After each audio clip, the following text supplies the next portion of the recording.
رات کا وقت تھا۔ آلیانہ اپنے کمرے میں بستر پر ٹیک لگائے بیٹھی تھی اور لیپ ٹاپ اس کی گود میں کھلا ہوا تھا۔ اسکرین پر اس کا پسندیدہ کورین ڈرامہ چل رہا تھا جس میں ایک انتہائی سنسنی خیز اور رومانوی سین جاری تھا۔ ہیرو اپنی ہیروئن کو باہوں میں اٹھائے محبت سے دیکھ رہا تھا۔ آلیانہ اس منظر میں اس قدر گم تھی کہ اسے کمرے کے دروازے پر پڑنے والی آہٹ کا ذرا بھی احساس نہیں ہوا۔ اگلے ہی لمحے دروازے پر دستک دیے بغیر حاتم اندر داخل ہوا۔ وہ کسی ضروری کام سے آیا تھا، لیکن جب اس کی نظر آلیانہ کی گود میں رکھے لیپ ٹاپ پر پڑی تو اس کا دماغ گھوم گیا۔ اسکرین پر چلتا ہوا وہ بے باک رومانوی سین دیکھ کر حاتم کا چہرہ غصے سے لال سرخ ہو گیا۔ اس کی بڑی بڑی مونچھیں غصے سے بھڑک اٹھی اور اس کی آنکھوں میں ایک طوفان سا آ گیا۔ وہ تیزی سے آگے بڑھا اور ایک جھٹکے سے آلیانہ کے ہاتھ سے لیپ ٹاپ چھین لیا۔ تم یہ سب دیکھتی ہو؟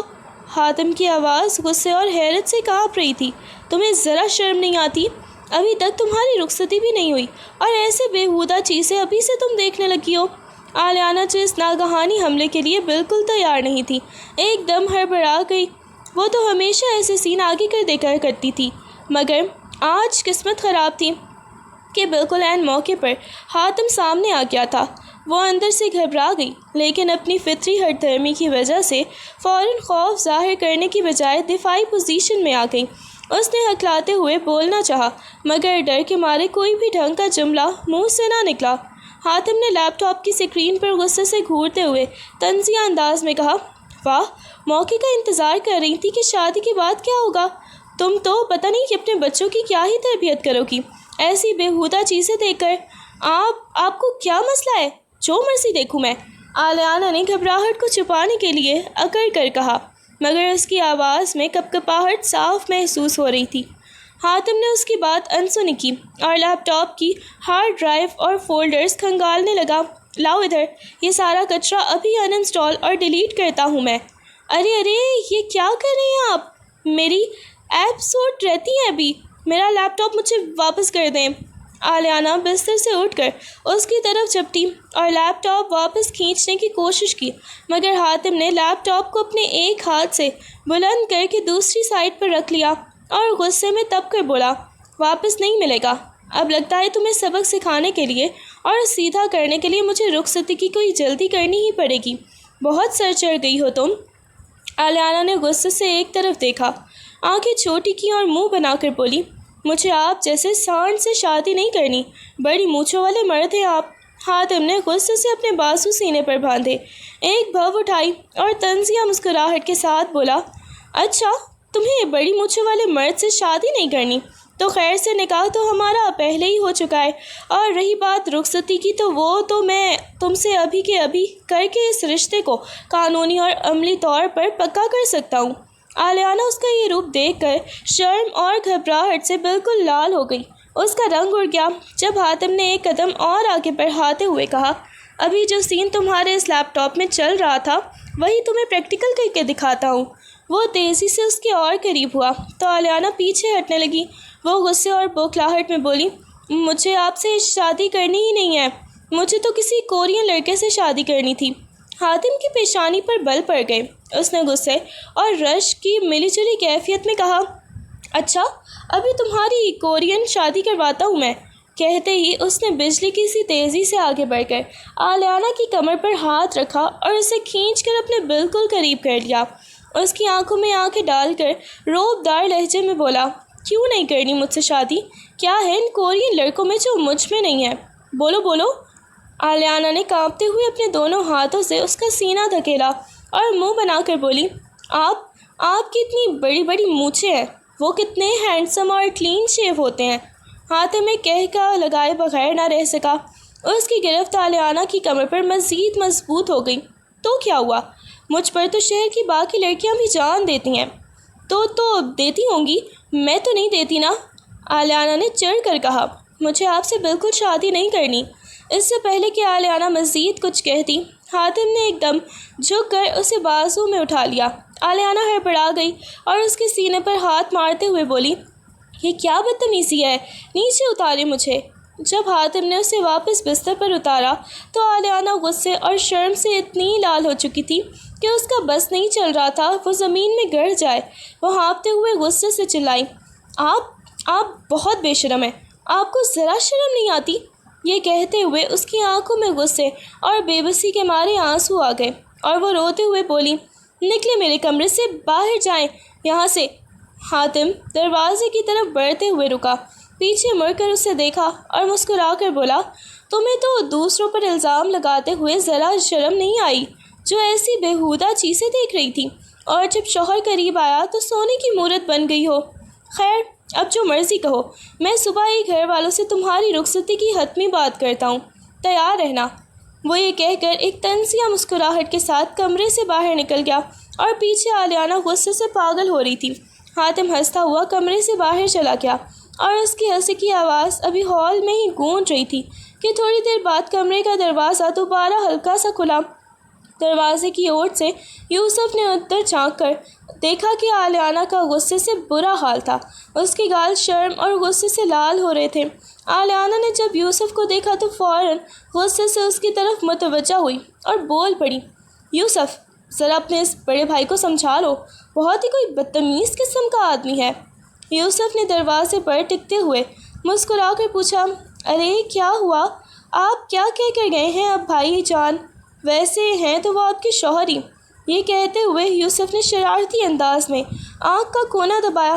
آلیانہ کا غصہ اور بڑھ گیا، اس نے یوسف کا دماغ چاٹتے ہوئے لمبی شکایت شروع کر دی، تمہیں پتہ نہیں ہے وہ میرے ساتھ کیا کر کے گیا ہے؟ اتنی بری طرح مجھے ڈانٹا ہے اور باتیں بھی سناتا ہے، بس پوچھو ہی مت۔ یوسف ہمیشہ کی طرح بیچارہ بن کر کھڑا ہو گیا اور آلیانہ کی اتنی لمبی تقریر تحمل سے سنتا رہا۔ جب آلیانہ کا غصہ تھوڑا کم ہوا اور وہ سانس لینے کے لیے رکی تو یوسف نے معصومیت سے کندھے اچکائے اور بولا، اچھا بابا، اللہ تمہیں صبر دے، ویسے بھی شادی تو آخر کار تمہاری اس کے ساتھ ہی ہونی ہے، اب برداشت تو کرنا پڑے گا۔ اگلی صبح ناشتے کی میز پر سب بیٹھے ہوئے تھے۔ ناشتے کے دوران آلیانہ کے بابا نے پیار سے اس کی طرف دیکھا اور پوچھا، بیٹا تمہارا کون سا سیمسٹر چل رہا ہے آج کل؟ آلیانہ نے نوالا منہ میں ڈالتے ہوئے لاپرواہی سے جواب دیا، بس بابا لاسٹ ایگزام ہونے والے ہیں، بس اس ویک کے اینڈ پر میری آخری امتحانات ہیں، پھر میری پڑھائی بھی مکمل ہو جائے گی۔ اس کا بتانا تھا کہ بڑے آپس میں مسکرائے اور آلیانہ کے بابا نے خوش ہوتے ہوئے کہا، چلو اچھا ہے، اگر اس ویک کے اینڈ پر ایگزام ختم ہو رہے ہیں تو پھر ہم اگلے مہینے کے شروع میں ہی اس کی رخصتی رکھ لیتے ہیں۔ یہ سنتے ہی آلیانہ کا دماغ گھوم گیا، اس کا لقمہ گلے میں اٹک گیا، اس نے گھبرا کر آنکھیں پھاڑی اور فوراً بول اٹھی، نہیں بابا، ابھی مجھے شادی نہیں کرنی، میں بھی شادی نہیں کرنا چاہتی، مجھے آگے ہاؤس جاب کرنی ہے، ابھی تو میں ڈاکٹر بنی ہوں۔ گھر والوں میں سے کسی نے مسکراتے ہوئے کہا، ارے بیٹا ہاؤس جاب یا جو بھی کرنا ہے وہ سب شادی کے بعد کرتی رہنا، شوہر کا گھر بھی اپنا ہی گھر ہوتا ہے۔ آلیانہ غصے اور بے بسی سے آنکھیں پھاڑ پھاڑ کر حاتم کو دیکھ رہی تھی جو ٹیبل کی دوسری طرف آرام سے بیٹھا چائے کی چسکی لے رہا تھا اور بار بار اسے دیکھ دیکھ کر مسکرا رہا تھا۔ آلیانہ سے مزید برداشت نہ ہوا، وہ غصے سے تپ کر بڑبڑائی، آپ لوگوں کو اس خڑوس میں کوئی خوبی نظر آتی ہے جو میری شادی اس سے طے کر دی؟ اسے کوئی سمجھائے، میں اس بدتمیز کے ساتھ ہرگز نہیں آنے والی۔ وہ غصے میں بڑبڑاتے ہوئے اٹھنے ہی لگی تھی کہ حاتم نے آرام سے کپ میز پر رکھا اور ایک معنی خیز مسکراہٹ کے ساتھ بولا، ویسے بابا کیا آپ لوگوں کو پتہ ہے کہ یہ کل رات کچن میں گھس کر کیا کر رہی تھی؟ یہ سنتے ہی آلیانہ کے ہوش اڑ گئے، اس کی جان نکل گئی کہ کہیں یہ کل رات کورین ڈرامے والی بات گھر والوں کو نہ بتا دے۔ وہ خوفزدہ ہو کر آنکھیں چھوٹی کیے اسے گھورنے لگی۔ حاتم نے بات بدلتے ہوئے طنزیہ انداز میں کہا، رات کچن میں یہ اکیلے میں عجیب و غریب کورین ڈرامے والے الفاظ بول رہی تھی، لگتا ہے دماغ پر اثر ہو گیا ہے اس کے۔ آلیانہ نے لمبا سانس لے کر دل ہی دل میں شکر ادا کیا تھا کہ اس نے اصلی بات چھپا لی، ورنہ اس کی شامت آ جاتی۔ وہ جلدی سے غصے میں بولی، آپ کو اس سے کیا؟ اور ہاں سنیں، میری اسٹڈی ختم ہو رہی ہے، اب آپ ہی مجھے یونیورسٹی ڈراپ کیا کریں گے۔ حاتم نے مسکرا کر اس بات میں سر ہلایا، کیوں نہیں بیگم، اب یہ ذمہ داری بھی میری ہے، ابھی چلیں پھر۔ یونیورسٹی کے راستے پر آلیانہ کار میں بیٹھی مسلسل حاتم سے جھگڑتی رہی۔ وہ اسے طرح طرح کے برے القابات سے نوازتی رہی۔ تم بہت بڑے بدتمیز ہو، تم کہیں چلے جاؤ، اتنی دور چلے جاؤ کہ کبھی واپس ہی نہ آؤ۔ حاتم نے ڈرائیونگ کرتے ہوئے ہلکا سا قہقہ لگایا اور دھیمی آواز میں بولا، بیگم بڑی دشمنیاں ہیں میری، کہیں سچ میں ایسا نہ ہو کہ میں کسی دن اتنی دور چلا جاؤں کہ کبھی واپس ہی نہ آؤں، پھر کیا کرو گی؟ اس کی بات سن کر ایک لمحے کے لیے آلیانہ کا دل زور سے دھڑک اٹھا۔ اس کے اندر کہیں نہ کہیں حاتم کی اس طرح دور جانے کا خوف بھی چھپا تھا، حالانکہ وہ اسے اپنے پاس بھی نہیں پھٹکنے دینا چاہتی تھی۔ اس نے فوراً منہ پھیر کر کھڑکی سے باہر دیکھنے میں ہی عقل مندی سمجھی۔ یونیورسٹی کے گیٹ پر گاڑی روک کر حاتم نے کہا، آج واپسی پر تمہیں یوسف پک کر لے گا، کیونکہ مجھے ایک بہت ضروری میٹنگ کے لیے آج ہی دبئی جانا ہے۔ آلیانہ نے ناک بھویں چڑھاتے ہوئے طنز کیا، ہاں جاؤ، دبئی جاؤ یا امریکہ جاؤ، مجھے کیا؟ کون سا سچی میٹنگ ہوگی، شاید کسی اور سے ملنے کا پلان ہوگا۔ حاتم نے اس کی طنز پر ہلکی سی مسکان سجا دی اور اس کے قریب ہو کر بولا، تم پر یہ شک اور یہ غصہ کرنے کا انداز مجھے بہت اچھا لگتا ہے، قسم سے اس وقت بالکل میری سچی بیوی لگتی ہو۔ آلیانہ نے فوراً اکڑ کر اپنا ہاتھ پیچھے کھینچا اور منہ بنا کر بولی، میں آپ کی بیوی نہیں ہوں۔ حاتم نے مسکراتے ہوئے جھپٹ کر اس کا ہاتھ اپنے ہاتھ میں لیا اور اس کی انگلیوں اور پھر ہاتھ کی پشت پر محبت سے ایک گہرا بوسہ دیتے ہوئے گاڑی سے باہر نکل گیا۔ آلیانہ نے غصے سے دانت کچکچائے اور پیچھے سے چلائی، ہاں دبئی ہی رہنا، اللہ کرے تم کبھی دبئی سے واپس ہی نہ آؤ۔ یہ کہتے ہوئے ہی وہ پیر پٹکتی ہوئی یونیورسٹی کے گیٹ کی طرف بڑھ گئی، مگر اسے کیا معلوم تھا کہ کبھی کبھی انسان کی زبان سے نکلی ہوئی دعائیں کتنی جلدی قبول ہو جاتی ہیں۔ گاڑی میں بیٹھتے ہی حاتم نے فون کان سے ساتھ لگایا اور سنجیدہ لہجے میں بولا، ہاں یار سب ٹھیک ہے، بس ہمیں 10 بجے تک نکلنا ہے، سب کچھ ریڈی رکھنا۔ فون بند کرتے ہی نہ جانے کیوں حاتم کا دل عجیب سا گھبرا گیا۔ فلائٹ میں ابھی 2 گھنٹے باقی تھے، لیکن جانے کیوں اس کا بے تحاشا جی چاہ رہا تھا کہ وہ یہ 2 گھنٹے اپنی ضد اور غصے میں ڈوبی ہوئی بے درد دل بیوی کے ساتھ گزارے۔ وہ ایک لمحہ بھی ضائع کیے بغیر گاڑی سے نکلا اور تیزی سے قدم اٹھاتا ہوا یونیورسٹی کے گیٹ کے اندر داخل ہو گیا۔ اس نے بھاگ کر آلیانہ کو ذرا ہی فاصلے پر پا لیا۔ آلیانہ ایک بات سننا ذرا۔ حاتم نے ہانپتے ہوئے اس کا ہاتھ پکڑ کر اسے روکا۔ آلیانہ نے پوری اکڑ اور ناپسندیدگی سے پیچھے مڑ کر دیکھا، آنکھیں چھوٹی کیں اور تیزی سے بولی، کیا ہے، کیوں دماغ کھا رہے ہیں میرا؟ حاتم نے اس کے ناروا غصے کی پرواہ کیے بغیر نرمی سے کہا، میرے پاس 2 گھنٹے ہیں، کیا تم میرے ساتھ کچھ وقت گزار سکتی ہو؟ آؤ تمہیں اپنے فارم ہاؤس پر لے چلتا ہوں۔ آلیانہ نے حقارت سے ناک بھویں چڑھائیں اور بولی، ہاں تم نے کون سا واپس آنا ہے جو میں تمہارے ساتھ آؤں؟ اور ویسے بھی میرا آج بہت امپورٹنٹ ٹیسٹ ہے یونیورسٹی میں، ٹیسٹ بعد میں ہو جائیں گے، پلیز میرے ساتھ چلو نا یار۔ حاتم نے اس کی منت کی، نہیں میں نے کہیں نہیں آنا۔ آلیانہ نے صاف انکار کر کے جانے کے لیے قدم بڑھائے ہی تھے کہ حاتم نے اس کا بازو پکڑا اور ہلکی سی زبردستی کرتے ہوئے اسے کھینچ کر اپنی گاڑی کی طرف لے آیا۔ اگرچہ ان کا نکاح کافی سال پہلے ہو چکا تھا، مگر آج تک انہوں نے اس طرح کھل کر کبھی بھی ایک دوسرے کے ساتھ وقت نہیں گزارا تھا، اور یہ اچانک سا پلان دونوں کے لیے ہی بالکل نیا تھا۔ گاڑی فارم ہاؤس کے گیٹ کے اندر رکی تو آلیانہ منہ پھلائے اور دونوں بازو سینے پر باندھے خاموش بیٹھی رہی۔ حاتم نے مسکرا کر اس کی طرف دیکھا اور چھیڑنے والے انداز میں بولا، کیا بات ہے، لگتا ہے تمہیں کورین ڈرامے اور کورین لڑکے بہت پسند ہیں نا؟ بولو تو میں بالکل ویسا ہی بن جاؤں، کلین شیو کرا لوں۔ آلیانہ نے فوراً گھبرا کر اس کی طرف دیکھا۔ اس کے دل کی دھڑکن 1 سیکنڈ کے لیے رکی، پھر وہ منہ بنا کر بولی، ہرگز نہیں، آپ کلین شیو میں بالکل اچھے نہیں لگیں گے، آپ پر آپ کی یہ بڑی بڑی داڑھی اور مونچھیں ہی اچھی لگتی ہیں۔ حاتم کی آنکھوں میں شوخی چمک اٹھی، وہ جھک کر اس کے قریب ہوا اور مدھم سی آواز میں بولا، اچھا یعنی میری داڑھی اچھی لگتی ہے لیکن میں اچھا نہیں لگتا؟ آلیانہ کا رنگ شرم اور غصے سے ایک بار پھر سرخ ہو گیا۔ اس نے نظریں چراتے ہوئے کہا، پتہ نہیں کیا کیا بولتے ہیں آپ مجھے بہت زیادہ تنگ کرتے ہیں۔ حاتم کی آواز میں اچانک ایک ٹھہراؤ آ گیا تھا، گہرا اور سچی محبت اتر آئی۔ تم سے محبت کرتا ہوں نا، اسی لیے تو تنگ کرتا ہوں۔ آلیانہ نے طنز کا پردہ اوڑھتے ہوئے فوراً منہ بنا لیا۔ ہاں، تم مجھ سے کیا محبت کرو گے؟ وہ کورین لڑکے جتنی اپنی بیویوں سے محبت کرتے ہیں، تم اس کے سامنے کچھ بھی نہیں ہو۔ وہ تو اپنی ہیروئن سے جان چھڑکتے ہیں اور تمہارے جیسے بس ڈرامے باز ہوتے ہیں۔ حاتم نے ہلکا سا کہکا لگایا اور گاڑی کا دروازہ کھولتے ہوئے باہر نکلا۔ پھر آلیانہ کی سائڈ کا دروازہ کھول کر بولا، اچھا جی، کورین ڈرامے والے تو صرف اسکرین پر فیک محبت کرتے ہیں، اصلی عشق تو یہ ہے کہ ایک امپورٹڈ ٹیسٹ چھڑوا کر اپنی بیوی کو ایسے خوبصورت فارم ہاؤس پر لے کر آؤں۔ آلیانہ نے گاڑی سے باہر قدم رکھا اور سامنے پھیلے ہوئے اس پرتعیش اور سرسبز فارم ہاؤس کو دیکھا تو دنگ رہ گئی تھی۔ اس کی آنکھیں حیرت سے پھیل گئیں۔ حاتم نے اس کے قریب آ کر اس کی آنکھوں میں دیکھا اور محبت بھرے لہجے میں کہا، تمہیں پتہ ہے یہ فارم ہاؤس میں تمہاری شادی کی منہ دکھائی میں تمہارے نام کرنے والا ہوں۔ آلیانہ کے تو ہوش ہی اڑ گئے تھے۔ اس کی بڑی بڑی آنکھیں مزید بڑی ہو گئیں۔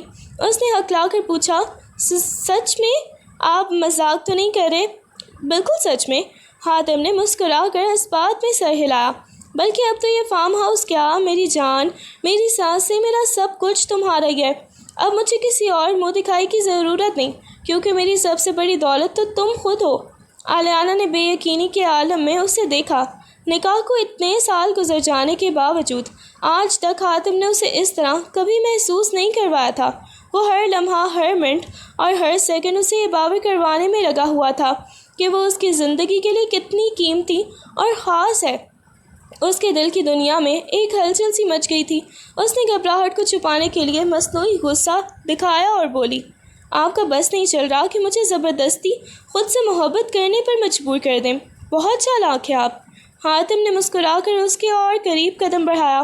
اس کی آنکھوں میں دیکھ کر دل کی گہرائیوں سے بولا، کوشش تو میری یہی ہے کہ تم چاہو یا نہ چاہو، میرا یہ جنون تمہیں مجھ سے محبت کرنے پر مجبور کر ہی دے گا۔ آلیانہ نے نخرے سے اپنی گردن اکھڑائی اور حکم صادر کیا، اب اتنے شوق سے اٹھا کر لائے ہیں تو جائیں، جا کر میرے لیے ایک کپ کڑک چائے بنا کر لائیں۔ حاتم نے اپنی بڑی بڑی مونچھوں پر ہاتھ پھیرتے ہوئے ایک کلاسک اور حیران کن انداز بنایا، کیا؟ شہر کے اتنے بڑے بزنس مین سے تم چائے بنواؤ گی؟ آلیانہ نے آنکھیں مٹکاتے ہوئے فوراً طنز کیا، ہاں تو اس وقت آپ کوئی بزنس مین نہیں ہیں، بلکہ ایک ایسے عاشق ہیں جو زبردستی اٹھا کر مجھے یہاں لے کر آئے ہیں، اور میرے شوہر ہونے کے ناطے اس وقت یہ آپ کا فرض بنتا ہے کہ آپ اپنے ہاتھوں سے مجھے چائے پلائیں۔ حاتم کے لبوں پر ایک دلکش مسکراہٹ پھیل گئی۔ اس نے جھک کر شائستگی سے کہا، جو حکم میری جان، آنکھوں پر سر آنکھوں پر آپ کا حکم۔ وہ ہنستا ہوا فارم ہاؤس کی کچن کی طرف بڑھ گیا اور کچھ ہی دیر میں چائے تیار کر کے لے آیا۔ دونوں نے آمنے سامنے بیٹھ کر چائے کی چسکیاں لیں۔ چائے پینے کے دوران ماحول میں موجود تلخی آہستہ آہستہ ایک خوبصورت اور پرسکون قربت میں بدلتی گئی۔ کپ سائڈ پر رکھنے کے بعد آلیانہ نے باہر لان میں کھڑی ہو کر فضا میں نظر ڈالی اور بولی، آج موسم میں کچھ زیادہ ہی ٹھنڈک ہے۔ ویسے بھی اب 1.5 گھنٹہ ہو چکا ہے، یہاں سے واپس یونیورسٹی یا گھر جاتے ہوئے بھی آدھا گھنٹہ لگ ہی جائے گا۔ آپ کی فلائٹ کا بھی وقت ہو رہا ہوگا۔ حاتم نے اس کے قریب آتے ہوئے مدھم اور دھیمے لہجے میں کہا، پتہ نہیں کیوں آج اس بار تمہیں چھوڑ کر جانے کو میرا دل بالکل نہیں چاہ رہا۔ اس سے پہلے کہ آلیانہ اس کی بات کا کوئی تیکھا جواب دیتی، حاتم نے اچانک اس کے پیچھے کھڑے ہوتے ہوئے اپنے مضبوط بازو اس کے گرد گھیرا ڈال لیا اور اسے اپنے حصار میں لے لیا۔ اس کا اگلے ہی لمحے آلیانہ کی سانسیں روک دینے کے لیے کافی تھا۔ حاتم نے جھک کر اپنے گرم لب اس کی نازک گردن پر رکھ دیے۔ اس اچانک اور بے باک حرکت پر آلیانہ کے پورے جسم میں ایک سنسنی سی دوڑ گئی۔ جب حاتم کی بڑی بڑی مونچھوں اور لبوں کا کھردراپن اور گرم لمس اس کی گردن کی حساس جلد پر محسوس ہوا تو اس کے اندر ایک ایسی انکہی اور عجیب سی کیفیت جاگی جسے وہ الفاظ میں بیان تو دور خود سے بھی چھپانے کے قابل نہیں تھی۔ اس کی پلکیں خود بخود ہی جھک گئیں، سانسیں رک سی گئیں اور وہ بس اس احساس کی گرفت میں گم ہو کر رہ گئی تھی۔ کچھ ہی سیکنڈ بعد جب اسے ہوش آیا تو اس کا دل زور زور سے دھڑک رہا تھا۔ وہ ہڑبڑا کر ایک دم پیچھے ہٹی، اپنا سانس بحال کرنے کی کوشش کی اور غصے اور گھبراہٹ کو چہرے پر سجا کر بولی، یہ کیا بدتمیزی ہے؟ آپ کو ہوش ہے؟ آپ کو لیٹ ہو رہا ہے؟ حاتم ہلکا سا مسکرایا۔ اس کی آنکھوں میں ایک فاتحانہ چمک تھی۔ چلو اب چلتے ہیں تمہیں یہ گھر چھوڑنے۔ اس کے بعد حاتم نے اسے بغیر عافیت کے ہی گھر چھوڑا اور سیدھا ایئرپورٹ کے لیے روانہ ہو گیا، یہ کہتے ہوئے کہ وہ رات تک واپس آ جائے گا۔ لیکن اس کا جانا تھا کہ آلیانہ کی دنیا ہی بدل گئی تھی۔ وہ پورا دن اپنے کمرے میں بند رہی اور باہر نکلنے کا نام ہی نہیں لیا۔ وہ آئینے کے سامنے کھڑی ہو کر بار بار اپنی گردن پر بنے اس ہلکے سے سرخ نشان کو دیکھتی تو اس کا چہرہ شرم سے گلابی ہو جاتا۔ وہ بار بار شرما کر آئینے سے نظریں چرا لیتی۔ اس کے اندر ایک عجیب سی بے چینی اور بے قراری پیدا ہو چکی تھی۔ وہی لڑکی جو صبح تک حاتم کو دیکھنا بھی گوارا نہیں کرتی تھی، آج زندگی میں پہلی بار اس کا شدت سے انتظار کر رہی تھی کہ کب رات ہوگی، کب وہ واپس آئے گا اور کب وہ اسے دوبارہ دیکھے گی۔ رات کا سناٹا بھی گہرا بھی نہیں ہوا تھا جب گھر میں ایک قیامت خیز خبر نے اچانک ہلچل مچا دی۔ وہ خبر جو کسی کے بھی وہم و گمان میں بھی نہیں تھی۔ ٹی وی اسکرین پر چلنے والی بریکنگ نیوز اور فون پر آنے والی اطلاعات نے فضا کو مجفت کر دیا۔ وہ جہاز جس میں حاتم سوار ہو کر واپس آ رہا تھا، راستے میں حادثے کا شکار ہو کر کریش ہو چکا ہے۔ حادثہ اتنا شدید تھا کہ ریسکیو حکام کے مطابق اس پرواز میں سوار کسی بھی مسافر کے زندہ بچنے کی کوئی بھی امید نہیں تھی۔ جب یہ الفاظ آلیانہ کے کانوں سے ٹکرائے تو اسے یوں محسوس ہوا جیسے کسی نے ایک ہی لمحے میں اس کا سارا وجود اندر سے جلا کر راکھ کر دیا ہو، یا جیسے کسی نے اس کی سانسوں میں زہر گھول دیا ہو۔ اس کے منہ سے ایک لفظ بھی باہر نہ نکلا۔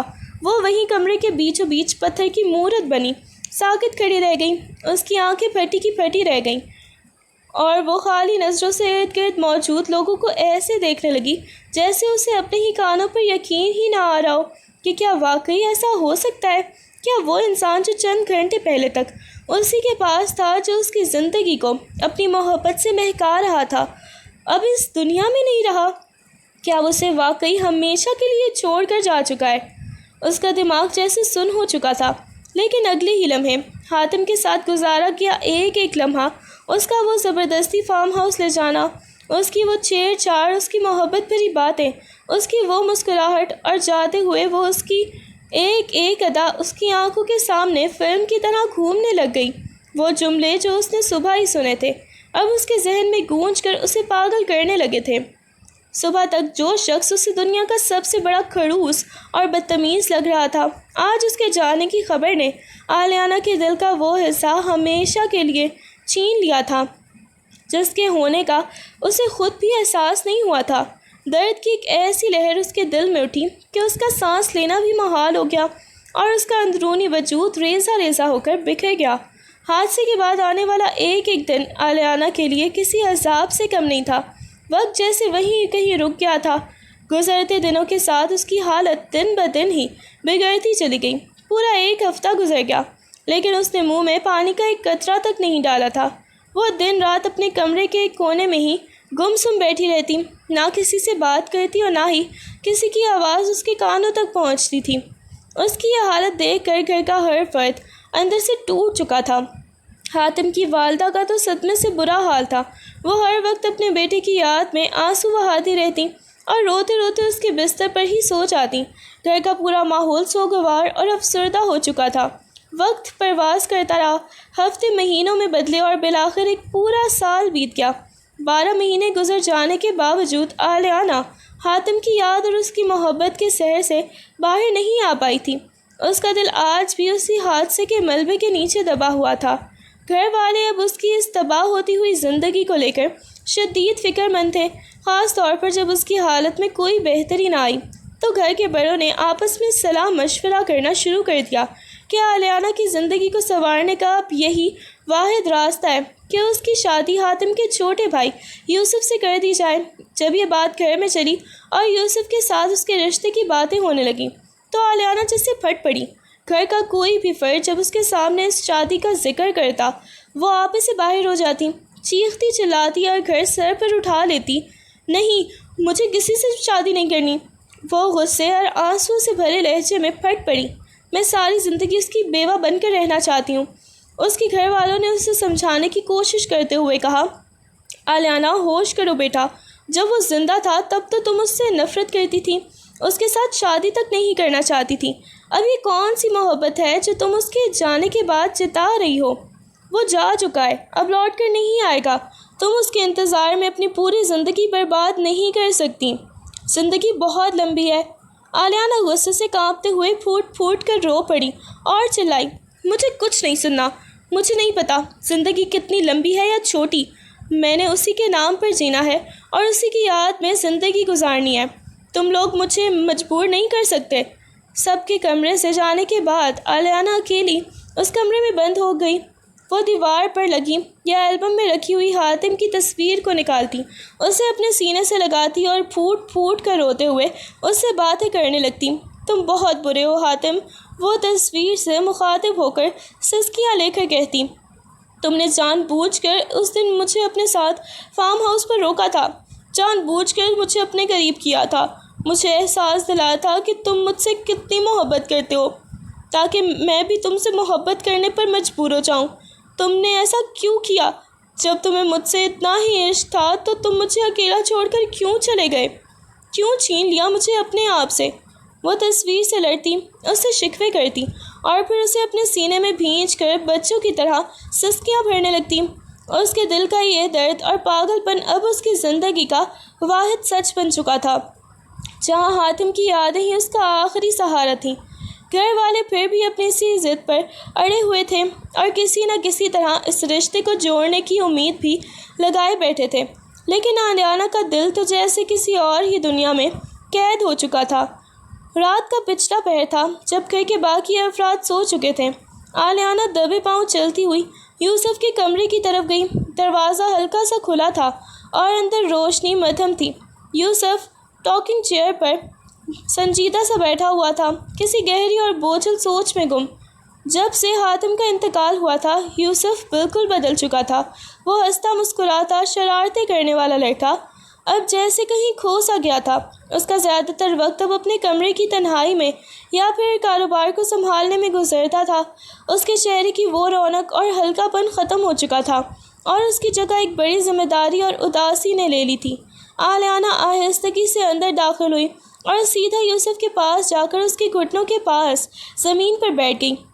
اس کی آنکھیں سوجی ہوئی تھیں اور چہرے پر ایک عجب سی بے بسی تھی۔ یوسف نے چونک کر سر اٹھایا اور اسے اپنے سامنے یوں بیٹھے دیکھا تو حیرت سے بولا، آلیانہ تم اس وقت یہاں کیا کر رہی ہو؟ پاگل ہو گئی ہو کیا؟ آلیانہ نے بھرائی ہوئی اور کانپتی ہوئی آواز میں کہا، یوسف تم میری ایک بات مانو گے؟ تم گھر والوں کو سمجھاؤ، ان سے کہو کہ وہ مجھ پر یہ زبردستی نہ کریں۔ یوسف نے الجھن اور پریشانی سے اسے دیکھا۔ اسے سمجھ نہیں آ رہا تھا کہ آلیانہ کس بارے میں بات کر رہی ہے۔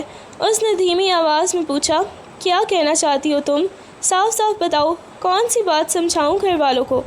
آلیانہ نے اپنی نم آنکھیں اس کے چہرے پر گڑھا دیں اور روتے ہوئے بولی، یوسف میں صرف حاتم سے محبت کرتی ہوں اور ہمیشہ اس کی بیوہ بن کر رہنا چاہتی ہوں۔ تم گھر والوں کو سمجھاؤ نا کہ میں تم سے کبھی شادی نہیں کر سکتی۔ اس کی یہ بات سن کر یوسف ایک لمحے کے لیے دنگ رہ گیا۔ اس کے چہرے پر خاموشی چھا گئی اور وہ بس ٹکٹکی باندھے اسے دیکھتا ہی رہ گیا۔ یوسف نے کچھ دیر کی خاموشی کے بعد گہرا سانس لیا اور تھکے ہوئے لہجے میں بولا، آلیانہ تم سمجھتی کیوں نہیں ہو؟ میں نے گھر والوں کو بہت زیادہ سمجھانے کی کوشش کی ہے۔ میں نے صاف صاف کہہ دیا ہے کہ میں بھی اس رشتے کے حق میں نہیں ہوں اور تم سے شادی نہیں کرنا چاہتا، لیکن تم گھر والوں کی ضد تو جانتی ہو، وہ کسی بھی صورت ماننے کو تیار نہیں ہے۔ اس نے اپنے چہرے پر ہاتھ پھیرا اور مزید بولا، بھائی کے جانے کے بعد سے ماما اور بابا کی حالت تم سے چھپی ہوئی نہیں ہے۔ وہ پہلے ہی اتنے ڈپریسڈ ہیں کہ میں ان کا مزید دل نہیں دکھا سکتا۔ فی الحال میرے پاس ان کی کسی بھی بات پر انکار کرنے کی گنجائش نہیں ہے۔ بہتر یہی ہوگا کہ ہم اپنی فیملی کی خاطر یہ شادی کر لیں۔ آلیانہ کا دل یہ سن کر جیسے بیٹھ گیا۔ اس کی آنکھوں سے آنسوؤں کا سیلاب بہہ نکلا۔ وہ روتے ہوئے یوسف کی طرف دیکھتے ہوئے بولی، نہیں یوسف، تم ایسا کیسے کہہ سکتے ہو؟ میں صرف حاتم سے محبت کرتی ہوں اور مرتے دم تک اس کی بیوہ بن کر ہی رہنا چاہتی ہوں۔ تم تو میرے جذبے کو سمجھو پلیز، تم بھی تو اپنی فیا سے محبت کرتے ہو نا، پھر تم کیسے کسی اور سے شادی کے لیے راضی ہو سکتے ہو؟ یوسف کے چہرے پر ایک تلخ مسکراہٹ ابھری، اس کی آنکھیں بھی نم ہو گئی تھیں۔ ہاں میں کرتا ہوں اس سے محبت، لیکن میں نے انکار کر دیا ہے کیونکہ میں ماما اور بابا کو مزید اداس نہیں دیکھ سکتا۔ وہ پہلے ہی بڑے بیٹے کے جانے کے صدمے سے باہر نہیں آ سکے۔ میں انہیں ایک اور دکھ نہیں دے سکتا۔ آلیانہ نے اپنے دونوں ہاتھوں سے اپنا چہرہ چھپایا اور سسکیاں لیتے ہوئے بولی، لیکن میرا کیا؟ میرا دل، میری روح، میرا سب کچھ تو حاتم کے ساتھ جا چکا ہے۔ تم اپنی فیا سے شادی کر لو، خدا کے لیے مجھ سے شادی مت کرو۔ اگر تم نے مجھ سے زبردستی یہ رشتہ جوڑا تو یقین کرو میں تمہیں کبھی قبول نہیں کر پاؤں گی۔ میں ساری زندگی اسی شخص کی یاد اور محبت میں ہی گرفتار رہوں گی، اور اس رشتے میں تم دونوں کو صرف اور صرف تکلیف ملے گی۔ یوسف نے مزید کچھ کہنے کے بجائے گہری خاموشی اختیار کر لی اور سر جھکا لیا۔ اس کی خاموشی آلیانہ کے لیے کسی موت سے کم نہیں تھی۔ اس نے بے بسی سے یوسف کی طرف دیکھا، لیکن وہاں اسے کوئی امید کی کرن نظر نہیں آئی۔ وہ روتے ہوئے لڑکھڑاتے قدموں کے ساتھ یوسف کے کمرے سے نکلی اور واپس اپنے تاریک کمرے میں آ کر بستر پر گر گئی۔ اس پوری رات اس کی سسکیاں تھمنے کا نام ہی نہیں لے رہی تھیں، اور وہ حاتم کی تصویر کو سینے سے لگائے خدا کے حضور دعائیں مانگتی رہی کہ کوئی معجزہ ہو جائے۔ اگلی صبح سورج کی روشنی پھیل چکی تھی، لیکن آلیانہ کی دنیا ہی اندھیر تھا۔ جب وہ گھسیٹتے ہوئے قدموں کے ساتھ ناشتے کی میز پر پہنچی تو فضا میں ایک بوجھل اور گھٹن زدہ خاموشی چھائی ہوئی تھی۔ ناشتے کے دوران ایک بار پھر اسی شادی کا موضوع چھڑ گیا۔ آلیانہ نے روحان سے ہو کر انکار کرنا چاہا، لیکن اس بار گھر والوں کا رویہ نرم نہیں بلکہ انتہائی سخت اور اٹل تھا۔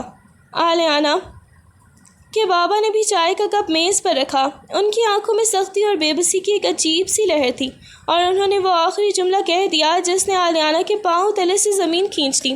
آلیانہ، اب بہت ہو گیا ہے۔ تمہاری عزت اب گھر میں تماشا بنتی جا رہی ہے۔ اگر تم نے اس رشتے کے لیے ہاں نہیں کی اور یہ شادی نہیں کی تو تمہیں اس گھر میں میرا اور میری لاش کا منہ دیکھنا پڑے گا۔ بابا کے منہ سے یہ الفاظ سن کر آلیانہ کا کلیجہ منہ کو آ گیا۔ اس کے ہاتھ سے نوالا چھوٹ گیا اور وہ ہکھلا کر رہ گئی۔ ساتھ ہی اس کی ماں نے بھی آنسو پوچھتے ہوئے بھاری آواز میں کہا، بیٹا ضد چھوڑ دو، ہم سب تمہاری بھلائی کے لیے ہی کہہ رہے ہیں۔ بڑے بیٹے کا غم ہم پہلے ہی اٹھا چکے ہیں، اب تمہاری یہ حالت ہم سے مزید نہیں دیکھی جاتی۔ بس چپ چاپ یہ شادی کر لو اور ہمارے گھر کی عزت رکھ لو۔ میز پر بیٹھے باقی افراد نے بھی ایک زبان ہو کر اسے یہی سمجھانا شروع کر دیا۔ ہر طرف سے اس کی بات کا دباؤ اس تھا کہ شادی کرنی ہی ہوگی۔ آلیانہ نے چاروں طرف بے بسی سے دیکھا۔ اسے یوں لگا جیسے وہ چاروں طرف سے اونچی دیواروں میں گھیر دی گئی ہو، جہاں اس کی محبت، اس کی سسکیاں اور اس کی مرضی کی کوئی وقت ہی نہیں تھی۔ وہ مزید ایک لفظ بھی بول نہ سکی، اور اس کا اندرونی وجود ریزہ ریزہ ہو کر بکھر گیا۔ گھر والوں کے اس جبری دباؤ اور والد کی اس قسم کے سامنے آلیانہ کا اندرونی وجود بالکل ٹوٹ چکا تھا۔ اس کے پاس اب ہار ماننے کے علاوہ کوئی راستہ نہیں بچا تھا۔ اس کی آنکھوں سے آنسوؤں کی جھڑی لگی ہوئی تھی اور اس کا گلا رن چکا تھا۔ اس نے کپ کپاتے ہوئے لہجے میں سب کو دیکھا اور ٹوٹی ہوئی آواز میں کہا، ٹھیک ہے، اگر آپ لوگ مجھے اسی تکلیف میں دیکھنا چاہتے ہیں اور میری موت اسی میں ہے تو میں مان جاتی ہوں۔ اس نے ایک گہرا اور دردناک سانس لیا اور آگے بولی، میں جسمانی طور پر اس رشتے کو قبول کر لوں گی، نکاح بھی کر لوں گی، مگر میرا دل، میری روح اور میری سچی محبت صرف اور صرف حاتم کے لیے تھی اور ہمیشہ اسی کے لیے رہے گی۔ آپ لوگ میرا جسم تو حاصل کر لیں گے لیکن میری محبت پر کبھی قبضہ نہیں کر پائیں گے۔ یہ کہہ کر وہ ایک لمحے کے لیے بھی وہاں نہیں رکی اور سسکیاں لیتے ہوئے اپنے کمرے کی طرف بھاگ گئی۔ گھر والوں کے لیے تو جیسے ایک طوفان ٹل گیا تھا، اور اگلے ہی لمحے گھر میں شادی کی تیاریاں شروع ہو گئیں۔ وہ تیاریاں جو کسی خوشی کے لیے نہیں بلکہ ایک لاش پر دوسری لاش کھڑی کرنے جیسی تھیں۔ گھر میں مہمانوں کی آمد و رفت، روشنی اور ریت رواج کا شور مچ گیا تھا، لیکن اس سارے شور کے بیچ آلیانہ کے دل کا سناٹا اور گہرا ہوتا چلا گیا۔ اسے ہر وقت بس حاتم کا وہ آخری دن، اس کی باتیں اور اس فارم ہاؤس والا لمحہ یاد آتا تھا، اور وہ اندر ہی اندر گھٹ گھٹ کر جی رہی تھی۔ ادھر رات کے وقت یوسف اپنے کمرے میں اکیلا بیٹھا ہوا تھا۔ خاموشی کا راج تھا جب اچانک اس کے فون کی سکرین روشن ہوئی اور اس پر فیا کا ناممکن سا نوٹیفیکیشن چمک اٹھا۔ اس نے کانپتے ہاتھوں سے کال ریسیو کی۔ دوسری طرف سے فیا کی ہچکیوں اور سسکیوں کی آواز آئی۔ وہ پھوٹ پھوٹ کر رو رہی تھی اور آخری بار یوسف سے منتیں کر رہی تھی کہ وہ یہ شادی نہ کرے۔ یوسف کی اپنی آنکھیں بھی چھلک پڑیں۔ اس کا دل چاہ رہا تھا کہ وہ فون توڑ دے اور دنیا جہان سے بغاوت کر لے۔ اس نے روتے ہوئے اپنے جذبات پر قابو پانے کی کوشش کی اور بھاری آواز میں بولا، فیا، پلیز میری جان اس طرح مت رو، تم جانتی ہو کہ میں تم سے کتنی بے پناہ محبت کرتا ہوں، لیکن میں اپنے گھر والوں کو اس حالت میں ناراض نہیں کر سکتا۔ فیا نے سسکتے ہوئے کہا، تو کیا تم مجھے چھوڑ دو گے یوسف؟ کیا تمہاری محبت اتنی ہی کمزور تھی؟ یوسف کا دل پھٹنے لگا، اس کی ہچکی بن گئی۔ نہیں فیا، محبت کمزور نہیں ہے، لیکن حالات دیکھو، بابا نے مجھے واضح کہہ دیا ہے کہ اگر میں نے یہ رشتہ نہیں کیا تو وہ اپنی جان لے لیں گے، وہ مجھے اپنا بیٹا تک نہیں مانیں گے۔ بھائی کے جانے کے بعد میری ماں اور بابا کی سانسیں صرف مجھ سے جڑی ہیں، میں ان کی لاشوں پر اپنی زندگی کی عمارت نہیں کھڑی کر سکتا۔ پلیز مجھے معاف کر دو، اور خدا کے لیے تم مجھے بھول جاؤ، اپنی زندگی میں آگے بڑھ جاؤ۔ دوسری طرف فیا کا دل دہلا دینے والا رونا سن کر یوسف خود بھی پھوٹ پھوٹ کر رو پڑا، لیکن باپ کی مجبوری اور خاندانی دباؤ کے آگے اس کے پاس گھٹنے ٹیکنے کے سوا کوئی چارہ نہیں تھا۔ اس نے روتے ہوئے فون بند کیا، اور اس سے پہلے کہ اس کا دل کمزور پڑتا اس نے فیا کا نمبر ہمیشہ کے لیے بلاک کر دیا۔ فون سائڈ پر رکھ کر یوسف نے اپنا سر اپنے دونوں ہاتھوں میں گرا لیا۔ اس کا اندرونی کرب اس سے برداشت نہیں ہو رہا تھا۔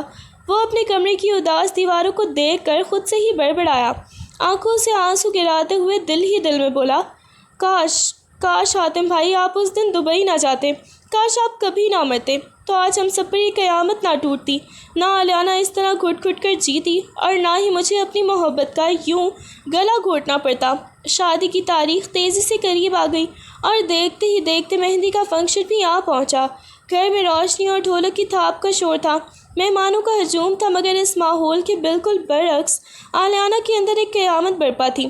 اسی دوران مہندی کے ان تقریبات کے بیچوں بیچ آلیانہ کو اتفاقاً گھر والوں کی وہ اصل گھناؤنی وجہ معلوم ہو گئی جو وہ اب تک چھپائے بیٹھے تھے۔ اسے پتہ چلا کہ گھر والے کیوں اس کی زبردستی یوسف کے ساتھ شادی کر رہے ہیں۔ دراصل خاندان میں کوئی اور بیٹا یا وارث نہ ہونے کی وجہ سے اگر آلیانہ کی شادی گھر سے باہر کہیں اور ہو جاتی تو ان کی ساری جائیداد کے حقوق باہر چلے جاتے۔ یہ سچائی سن کر آلیانہ کا خون کھول اٹھا، اسے اپنے ہی گھر والوں سے شدید قسم کی نفرت محسوس ہونے لگی۔ اس پر جیسے ایک اور پہاڑ ٹوٹ پڑا۔ اس کا دل اندر سے چیخ اٹھا کہ اس پر اور اس کی زندگی پر کیا قیامت گزر چکی ہے۔ اس کا شوہر، اس کی محبت اس سے چھن گئی ہے، لیکن اس کے باوجود ان لوگوں کو اس کے ٹوٹے ہوئے دل، اس کے جذبات اور اس کی برباد ہوتی ہوئی جوانی کی ذرا بھی پرواہ نہیں ہے۔ انہیں صرف اور صرف اپنی جائیداد اور دولت جانے کی فکر ہے۔ غصے، اذیت اور بے بسی کے مارے اس کا برا حال ہو چکا تھا۔ مہندی کی تقریبات کے دوران ہی وہ سیدھا اپنی ماں کے پاس گئی۔ اس کی آنکھوں میں آنسو تھے اور آواز میں ایک تلخ طنز اور بے پناہ درد تھا۔ آپ لوگ اتنے خود غرض کیسے ہو سکتے ہیں؟ آلیانہ نے کانپتے ہوئے لہجے میں اپنی ماں سے کہا، آپ لوگوں کو میری زندگی، میرے سکون یا میرے دل کی کوئی فکر نہیں ہے۔ آپ کو صرف اپنی جائیداد کی پڑی ہے نا؟ آپ لوگ ڈر رہے ہیں کہ میری شادی باہر کہیں ہو گئی تو آپ کی جائیداد چلی جائے گی۔ میں آپ کو یقین دلاتی ہوں، میں مر کر بھی اس گھر سے باہر نہیں جاؤں گی، نہ کبھی کسی اور کے پاس جاؤں گی، لیکن خدا را اس جائیداد کے لالچ میں میری زندگی تو مت برباد کریں۔ مگر اس کی ماں نے نظریں چرا لیں اور خاموشی اختیار کر لیں۔ ان کی یہ خاموشی اس بات کا واضح ثبوت تھی کہ آلیانہ کا شک بالکل سچ تھا۔ ماں کی اس بے حسی پر آلیانہ کا دل اندر سے بالکل مر گیا۔ رات گئے مہندی کا یہ دکھوں بھرا فنکشن ختم ہوا اور تمام رسومات نبھانے کے بعد آلیانہ کو اس کے کمرے میں پہنچا دیا گیا۔ اس کے ہاتھ پر مہندی کا رنگ گہرا ہو رہا تھا، لیکن اس کا دل کسی بھی قیمت پر اس رشتے کو قبول کرنے کے لیے تیار نہیں تھا۔ اس کا سارا وجود، اس کی ہر سانس اور اس کا ہر دھڑکا صرف اور صرف حاتم کے نام کا پجاری تھا۔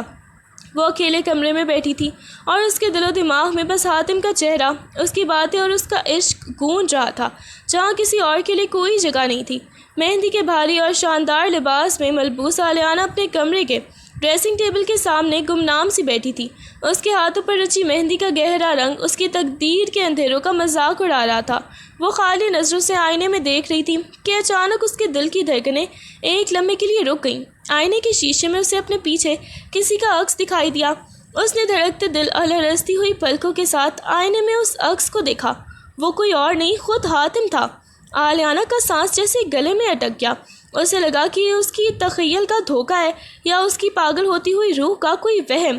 وہ سحر زدہ سی بیٹھی رہی، اس کی آنکھیں پھٹی کی پھٹی رہ گئیں۔ پھر وہ سست رفتار سے جیسے کسی سحر میں بندھی ہو کرسی سے اٹھی اور مڑ کر دیکھا۔ وہ واقعی حاتم تھا، مگر وہ پہلے جیسا حاتم نہیں لگ رہا تھا۔ اس کی داڑھی اور بال بڑھے ہوئے تھے، چہرہ زرد اور نکاہت سے بجھا ہوا تھا اور آنکھوں میں ایک شدید درد اور تھکن صاف جھلک رہی تھی۔ وہ موت کے منہ سے واپس لوٹ کر آیا ہوا مسافر لگ رہا تھا۔ آلیانہ کا پورا وجود کانپ اٹھا۔ وہ ہولے ہولے ایک ایک قدم اٹھاتی ہوئی آگے بڑھی، جیسے اسے یقین ہی نہ آ رہا ہو کہ وہ زندہ ہے۔ وہ چلتی ہوئی بالکل اس کے سامنے آ کر رک گئی۔ اس کے کانپتے ہوئے ہاتھ آہستہ سے اٹھے اور اس نے حاتم کی گال پر اپنے ہاتھ کا لمس محسوس کیا۔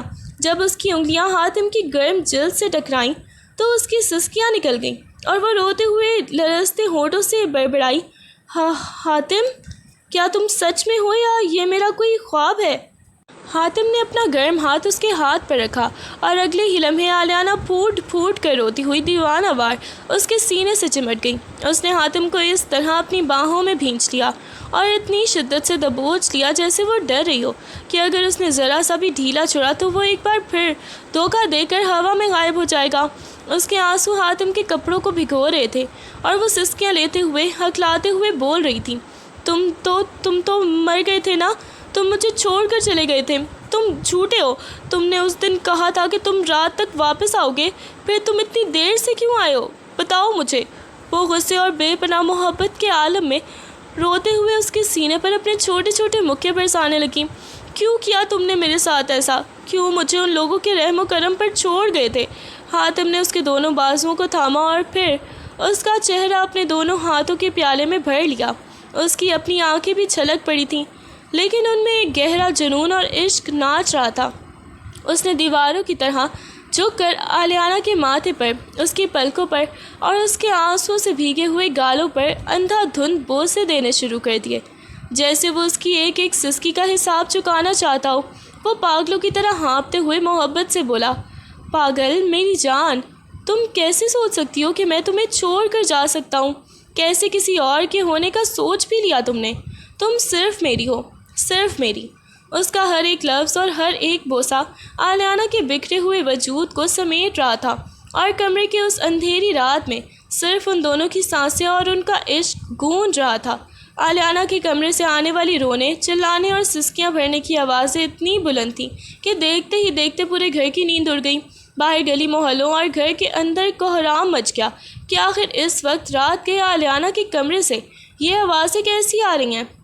سب سے پہلے اس کی ماں، بابا اور پھر یوسف گھبرائے ہوئے نیند میں ہی بیدار ہو کر بھاگتے ہوئے اس کے کمرے کی طرف دوڑے اور دھڑا دھڑ دروازہ کھول دیا، مگر جیسے ہی سب کی نظریں کمرے کے اندر آلیانہ کو حاتم کے سینے سے لپٹے ہوئے روتے دیکھ کر پڑیں تو سب کے قدم وہیں کے وہیں دنگ رہ گئے۔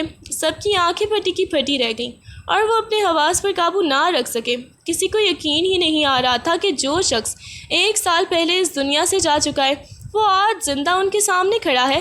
ایک لمحے کا سناٹا چھایا رہا اور پھر حاتم کی ماں کی چیخ نکل گئی۔ وہ اپنے بیٹے کو زندہ دیکھ کر اپنے حواس کھو بیٹھی اور بھاگ کر دیوانہ وار اپنے بیٹے سے لپٹ گئی۔ وہ اس کے سینے سے لگ کر بچوں کی طرح پھوٹ پھوٹ کر رونے لگی، اس کے چہرے کو چومتی رہی اور بار بار شکرانے کے سجدے میں گرنے لگی۔ میرا بیٹا، میرا بچہ زندہ ہے، اللہ نے مجھے میرا لال واپس لوٹا دیا۔ دوسری طرف یوسف ایک کونے میں کھڑا یہ سب دیکھ رہا تھا۔ اس کی آنکھوں سے خوشی کے آنسو بہہ رہے تھے اور اس کے چہرے پر ایک عجیب سا اطمینان اور سکون تھا، جیسے اس کی دعائیں قبول ہو گئی ہوں، جیسے اس کے سر سے ایک بہت بڑا پہاڑ اتر گیا ہو۔ فیا سے بچھڑنے کا دکھ اپنی جگہ تھا، لیکن بھائی کی واپسی نے جیسے اس کی دنیا میں دوبارہ سے روشنی بھر دی تھی۔ گھر کے باقی افراد بھی حیرت اور خوشی سے ہکا بکا کھڑے تھے۔ سب کے سوالیہ اور جذباتی چہروں کو دیکھ کر حاتم نے اپنی ماں کو مضبوطی سے گلے سے لگائے رکھا، آلیانہ کا ہاتھ اپنے ہاتھ میں سختی سے تھامے رکھا اور ایک گہرا سانس لے کر اپنی گمشدگی کی پوری کہانی سنائی۔ جس جہاز کے کریش ہونے کی خبر آپ سب کو ملی تھی، حاتم نے بھاری اور تھکے ہوئے لہجے میں بتانا شروع کیا، وہ حادثہ واقعی بہت بھیانک تھا اور اس پرواز کے بیشتر مسافر جاں بحق ہو چکے تھے، لیکن موت ذاتی طور پر میں ان چند لوگوں میں شامل تھا جو اس حادثے میں زندہ بچ گئے تھے۔ جہاز گرنے کے بعد ارد گرد کے مقامی لوگوں نے اپنی جان کی پرواہ کیے بغیر ہم زخمیوں کو ملبے سے نکالا۔ میں شدید زخمی تھا، مجھ پر ہوش نہیں تھا اور کچھ مقامی لوگ مجھے اٹھا کر اپنے ساتھ ہی لے گئے تھے۔ وہاں دور دراز علاقے میں طویل عرصے تک میرا علاج چلتا رہا۔ میں کوما جیسی حالت میں تھا اور باہر کی دنیا سے بالکل کٹ چکا تھا۔ جب مجھے ہوش آیا تو اس سب میں مہینے گزر چکے تھے۔ جیسے ہی میری طبیعت کچھ سنبھلی اور میں سفر کے قابل ہوا، میں نے فوراً پاکستان کا رخ کیا اور سیدھا گھر چلا آیا۔ سب لوگ سانس روکے اس کی یہ رودات سن رہے تھے۔ کہانی ختم ہونے کے بعد حاتم کی نظریں اپنے گھر والوں کے چہروں پر پڑیں تو اس کی آنکھوں میں نرمی کی بجائے ایک شدید گلہ اور خفا پن ابھر آیا۔ اس نے سخت اور شکوہ کناں لہجے میں کہا، مجھ سے اتنی بڑی زیادتی کیسے کر سکتے ہیں آپ لوگ؟ ایک بار بھی نہیں سوچا؟ آپ کو میرا انتظار تو کرنا چاہیے تھا۔ میری لاش تک نہیں ملی تھی، کوئی سرکاری تصدیق یا لاش کی شناخت نہیں ہوئی تھی۔ اس کے باوجود آپ لوگوں نے اتنی جلدی ہار مان لی اور میری موت کا یقین کر کے اس کی زبردستی شادی طے کر دی۔ مجھے اس بات کا بہت افسوس ہے کہ میرے اپنے گھر والوں نے ہی میری غیر موجودگی میں اتنی بڑی حماقت کر ڈالی۔ گھر والے شرمندگی سے سر جھکائے۔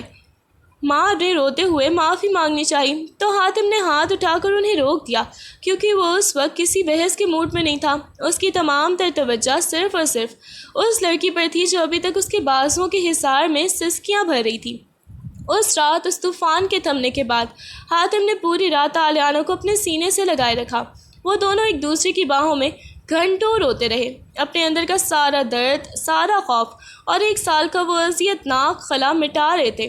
حاتم اپنے مضبوط بازوؤں میں اسے اس طرح سمیٹے بیٹھا رہا جیسے وہ دنیا کی ہر بری نظر اور ہر دکھ سے اسے محفوظ کر لینا چاہتا ہو۔ اگلی صبح کا سورج ایک نئے اور سچے سکون کی نوید لے کر طلوع ہوا۔ گھر میں جو مہندی اور اداسی کا ماحول کل تک ایک موت کا منظر پیش کر رہا تھا، وہ اب ایک خوشگوار معجزے میں بدل چکا تھا۔ اور پھر اسی دن بغیر کسی مزید تاخیر اور ہچکچاہٹ کے حاتم اور عالیانہ کی باقاعدہ اور شاندار طریقے سے رخصتی کی تمام رسومات ادا کی گئیں۔ عالیانہ جو کبھی اس رشتے سے بھاگتی تھی اور جسے دنیا کا سب سے بڑا کھڑوس کہتی تھی، آج اسی کی دلہن بن کر اس کے ساتھ ہمیشہ کے لیے رخصت ہو رہی تھی۔ اس کے چہرے پر حاتم کی محبت کا گہرا نور اور ہمیشہ کا سکون سجا ہوا تھا۔